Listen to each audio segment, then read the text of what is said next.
to take this opportunity to clarify a few things, because, you know, some people will say, well, I still don't understand. You said the King James messed up the translation in Genesis 32, and I said to you, yeah, and it's probably a scribal error, and I'd like to show it to you. There's nothing that I tell you when it's opinion, but when I make a presentation and I bring books, believe me, friends, I've done my homework, because a great teacher once said, if you open your mouth too prematurely, you'll spend the rest of your life defending what you said in the moment you said it. So, you know, there might be some people say, well, but I have this idea that, or I've grown accustomed to thinking that the words that you define today mean thus and so. And the reason why it's crucial that I define the words as their value in the Hebrew is determined is because ultimately, the ultimate sense, and, you know, if we make an equal sign, the message, today's message, does equal God-governed, but you don't become God-governed.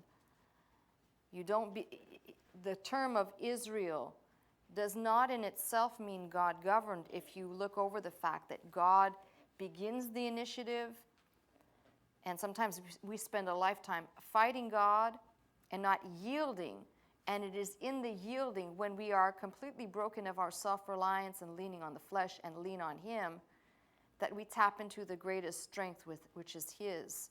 And it's in that moment the name kicks in, its definition, which ultimately, yes, does it mean God-governed?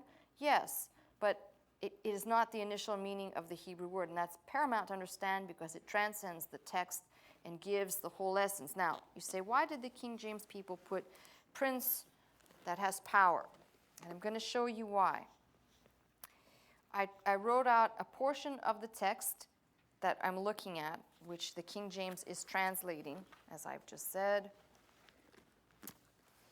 And the humbug. All right. It's very disconcerting to me because what they did was they said, no more Jacob, but Israel. And then you've got a colon, and then it says, for as a prince hast thou power with God and with men, and hast prevailed. This is what happened, and I wrote it on my tablet. The bottom is, the red part, is that portion that the King James is translating the definition of Israel as, for a prince hast thou power with God and with men.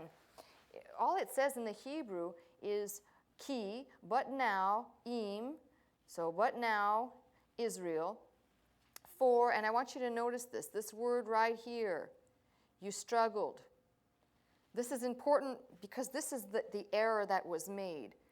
And I don't want anybody to get the idea that I'm a nitpicker. I'm interested in what the text says. I'm not interested in a perpetuated mistake. So it says, but now Israel, for you struggled, there's your word, you struggled, with God, im, Elohim, and with men, and I put the ... because I ran out of room. This word, the King James translated as simply sar. They did not, they completely overlooked, and I can tell you it's definitely scribal, it's definitely a mistake. They completely overlooked the ending of this word, and they translated the word for struggled for the Hebrew word sar. So if you were looking up in Brown Driver Briggs, which is the gold standard for Hebrew lexicon, you would look up sar, this word right here that I've just written out, and you find chief, ruler, official, captain, or prince. That's what that word means. This word right here means that. This word right here means to struggle, and we see that because it is a direct relative of this word, sa, ra, and then you have the ending, but it is related to this word, which is to persist, to exert oneself, to persevere, and not prince. Now you say, well, that's deceptive, and that's kind of crummy. Why did they do that? And I'm telling you now, this is what happens. And there's sometimes there'll be scribal errors. Is this going to make or break your faith? No. But I want you to see how the subtleties of translation can lend someone that if you're just a King James reader, I read you the the Revised Version, which completely does not even touch the word prince. They did not touch it. But if you're a King James reader and you see that after what follows Israel, colon, you would assume that the colon following Israel suggests that the definition of Israel is, for a prince hast thou power with God and with men has prevailed, when in fact the definition of the name is right here. There is no reference of prince. There is no reference of anything. Simply, if we understand, and this will become extremely important, because as we get into the teaching in Isaiah and in other passages where Israel is referred to as the people and nation, God is still contending. God is still persevering. God is still wrestling it out with these people for a future time. And when you really catch that, you go back and reread the passage in Genesis of this wrestling match, it all makes much better sense. The translation has been somewhat fuddled with. And then we get this kind of watered down imagery. Now, I've told you all the time, I give you my sources when I do things, because there are some people who are just so hard-headed that they come to a familiar place. Familiarity, friends, breeds contempt. Even with the scripture and the things of God, I tell you, just be careful. I take the same words of caution because I've done the same thing.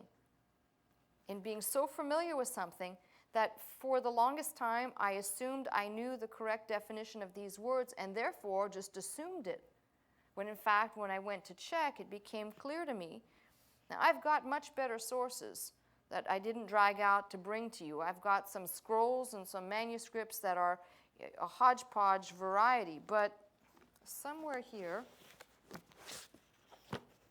this is the Aramaic Bible, the Targums. This is Targum Ph.D. I have so many different reference books. This will just show you that there are different translations and different traditions. For the Jews that read this, in the Hebraic tradition, the interpretation is not the same. I hate to tell you that, even though we share the same Bible and technically speaking we're reading the same thing. But listen to this one. This is a Targum. So you have a kind of what I'd call rather loose and interesting passage here. Let me try and find the place where I'm reading from. Okay, so he sends his wives and 2 concubines and his 11 sons and crossed the ford of it says Jabbokah. I'm going to read it exactly the way it reads. And he took them and made them cross the stream and made all that he had go across. And Jacob was left alone. Here's the funky part. This is from a Targum. It says, and the angel Sariel. So they did something else with this. The word that we are looking at, that is right here. Now the angel has a name, Sariel. Now that could be, if we weren't going to say that this is God in the form of a man, we could say that it was the wrestling god, because Sariel would mean the wrestling god, which I know there's going to be some wrestling fanatics out there that are going to say, yeah, I knew there was a wrestling god after all. But Sariel wrestled with him in the appearance of a man, and he embraced him until the time the dawn arose. When he saw that he could not prevail against him, he touched the hollow of his thigh, and the hollow of Jacob's thigh became benumbed. Benumbed. That's an interesting word. Or if we're going to read it phonetically, benumbed. In his wrestling with him, he said, let me go, because the rise of the dawn has arrived, and because the time of the angels on high to praise has arrived, and I am a chief of those who praise. So, if you stand back far enough, you're going to get the idea that all of these various streams, whether you like it or not, they lead back to God taking the form of a man. I don't care how you want to slice it. That's just the way it is. But each of these, I brought this just to read to you, but I've got scrolls from different ages and commentaries from the Judaic frame And, the concept of Israel, as I've just described it, is not a pleasing one. Because it would suggest, especially from a Judaic frame, it would suggest a rebellious people. So, which obviously Israel had the track record for. So, anyway, I want you to know when I tell you something, it's not that it's just a cavalier, write this down.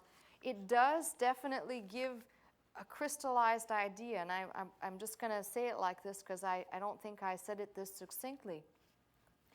The story, the presentation, the idea that somehow we obtain God's blessing by merely desiring it is not so. God's got to come in, initiate the work, and for each person it's going to be different. Each person has that area that God is going to take hold of, which leads me back to the teaching from Psalm 51, the acceptable sacrifices, those things that are well-pleasing to God, beginning with a contrite and broken spirit. Because God can begin to work with that which is broken, specifically if he's the one doing the breaking, i.e. Jacob. So this whole pattern is it's tied together. And in the process, ultimately, because God has gotten the victory over man, this Jacob man, Jacob then has the victory with men as a future time, the demonstration of Esau and the rest of his life that he lives out. Now, I don't know about you, but my caution, I think, was well warranted because there's so many people that listen. They say, yeah, I've heard this message before. In fact, this message is a staple probably of some of our diets. We're so used to reading and taking something, and that's why I said the familiarity has to be, just keep yourself in check. Because the other thing that happens when we get too familiar, if we say the Bible is a rich quarry, that's my favorite deal. If we say it's a rich quarry, you take a passage like this and you say, well, I've mined everything I can out of it and there's nothing else to mine. That right away reveals that you haven't even begun to dig. Because there's always something in each of these, even if you've been mining at that same spot for 20 and 30 years. Believe me, there are no new truths, but just the truths that we take out. And now, with our life experience, we grasp them in a different way. They become more tender, more, if you want to say, more real, more approachable. I know in rereading and restudying this particular passage, for me, lights came on at how long I have tried to do something for God. And just like Jacob, I just want to help. My intentions are good, God. I just want to help you. Hurry this business along so we can get on with the better part of the living down here. So I want this to kind of be an addendum to the message because I did say I would spell it out. And for those of you who are a little hard-headed and say, well, I like it defined a better way. And as I said, G. Campbell Morgan said this. There's one other person I think that might have alluded to it in terms of the giants, and that would be Alexander McLaren, who came to the same conclusion about this particular definition. So next time we read Israel, don't be so quick to think of the immediate effects of God prevailing. We think of the effects, that is, the God-governed life. But we sometimes fail to capture the fact that in that getting to the summation of what we'd like to look at, which is being God-governed, there is the wrestling match. There is the initiative that God began to start wrestling down some of that old man and old woman nature in you and in me. So tie this to the end of that message somewhere, and when you replay it, you'll get a better connection of what I was trying to emphasize. Come to his house, magnify the Lord.